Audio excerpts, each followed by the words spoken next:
அந்த நாய்க்கு எஸ்கேப் ஆகிற சான்ஸ் இருந்தோம், எஸ்கேப் ஆகலை. ஏன்னா அதால் முடியாதுன்னெலாம் இல்லை, அதால் முடியாதுன்னு அது நம்பினதுனால. ஒரு எக்ஸ்பெரிமெண்ட் பார்ப்போமா? சைக்காலஜிஸ்ட் மார்ட்டினோ ஸ்டீவனும் நிறைய டாக்ஸை 3 குரூப்ஸாக பிரித்தாங்க.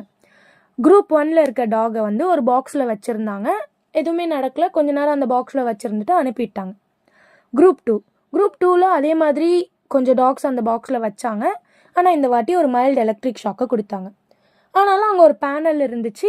அந்த பேனலில் டாக் வந்து அதோட நோஸால் தொட்டாங்கன்னா அந்த ஷாக் வந்து ஸ்டாப் ஆகிடும்.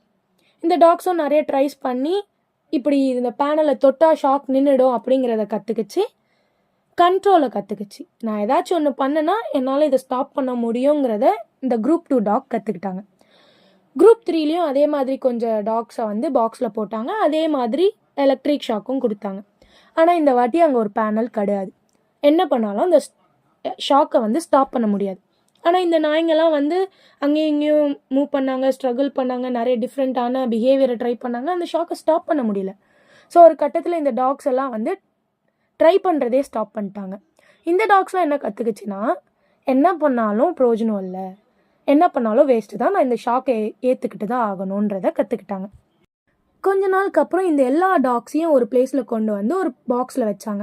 அந்த பாக்ஸ் எப்படி இருக்கும்னா 2 சைடு இருக்கும். அதை 2 சைடாக பிரிக்கிறது ஒரு சின்ன பேரியர் தான். இந்த பேரியர் ரொம்ப பெருசெல்லாம் இல்லை. இந்த சைட்லேருந்து இந்த சைடில் ஜம்ப் பண்ணால் அந்த ஷாக்கும் ஸ்டாப் ஆகிடும். ஈஸியாகவே க்ராஸ் பண்ணிடலாம் அந்த டாக்ஸ்லாம்.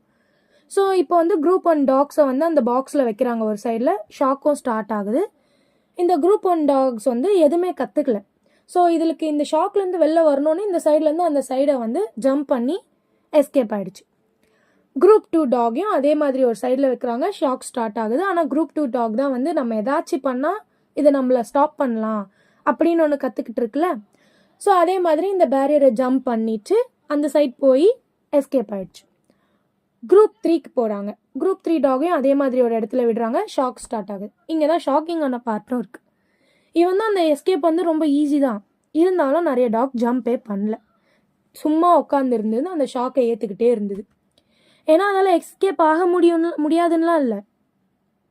அவங்களோட ப்ரீவியஸ் எக்ஸ்பீரியன்ஸில் அவங்க கற்றுக்கிட்டது என்னென்னா, என்ன பண்ணாலும் என்னால் எதுவும் பண்ண முடியாது, நான் ஷாக்கை ஏற்றுக்கிட்டு தான் ஆகணும், நான் என்ன பண்ணாலும் வேஸ்ட்டு தான், என்னால் எஸ்கேப் ஆக முடியாதுன்னு.